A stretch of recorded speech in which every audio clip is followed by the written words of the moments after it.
Saudi আরবেরই একটা super shop থেকে এই শসাটা আনা হয়েছে। এটা সৌদি আরবেরই শসা। যাই হোক, এটা কিনছে হচ্ছে 2.58 রিয়াল দিয়া।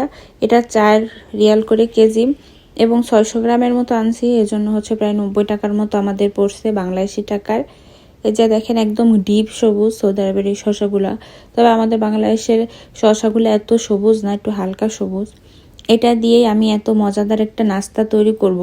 আমরা তো বাহির থেকে ঝালমুড়ি বা চানাচুর মাখা খাই, আমাদের খুব মজা লাগে। তবে এটা যদি কেউ বানিয়ে খান, তাহলে বাহিরের চানাচুর মুড়ি খাওয়ার স্বাদটা আপনারা ভুলেই যাবেন, এত মজা হয়। আমার হাজব্যান্ড তো এটা খুবই পছন্দ করে, আমিও অনেক পছন্দ করি। তাকে 2-1 দিন পর পর আমার এটা মাখিয়ে দিতেই হয়।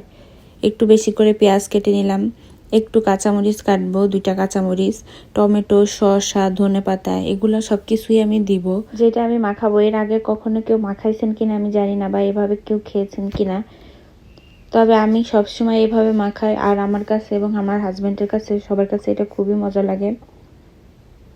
আমি শসা, কাঁচামরিচ, পেঁয়াজ এগুলো অনেক চিকন চিকন করে কেটে নেব।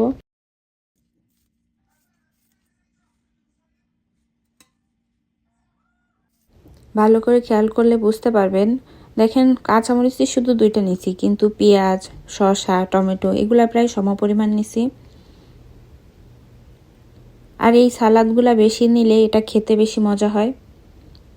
আমার কাটা শেষ, এখন ধনেপাতা কাটবো। আগে আমি ধনেপাতাটা ভালো করে পরিষ্কার করে নিছি। এরপর এই বাটির মধ্যে ভিজিয়ে রাখছিলাম কতক্ষণ, কারণ ধনেপাতার মধ্যে একটু বালু ছিল। ভালো করে কুচি করে কেটে নিলাম আমি।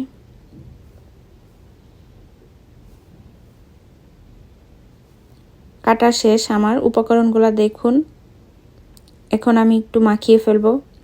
এজন্য আমি সর্বপ্রথম লবণ নিব। লবণ হচ্ছে আপনি স্বাদ মতোই নেবেন, কেউ একটু কম খায়, একটু বেশি খায়। একটু বেশি করে সরিষার তেল দিয়ে নেবেন এবং এগুলো আমি চেটকিয়ে নিব।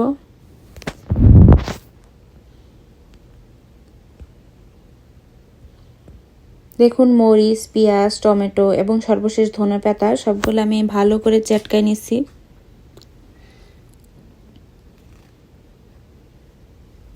এগুলো চেটকানো হয়ে গেলে এর মধ্যে আমি বাদাম ঢেলে দিব।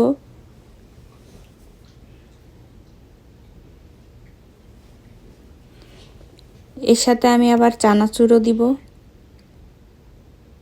এই যে বাদামটা আমার মাখানো হয়ে গেছে, এখন আমি চানাচুরটা ঢেলে দিব। এই যে এখন এইগুলার সাথে চানাচুরটাও মাখিয়ে ফেলবো। যাই হোক, এর মধ্যে অনেকে মুড়িও দিতে পারেন। মুড়ি দিলেও খুবই কম, তাহলে বেশি মজা হবে খেতে। চাইলে শুধু এভাবেও খেতে পারেন, এভাবে সব থেকে বেশি মজা লাগে। আমরা সবসময় এভাবেই খাই, আমাদের কাছে খুব মজা লাগে। বিকালের আড্ডায় সবাই একসাথে যখন হবেন, তখন এই নাস্তাটা সবাই মিলে খেয়ে দেখবেন কত টেস্ট লাগে খেতে। সবাই ভালো থাকবেন। আজকের ভিডিও এ পর্যন্তই। আসসালামু আলাইকুম।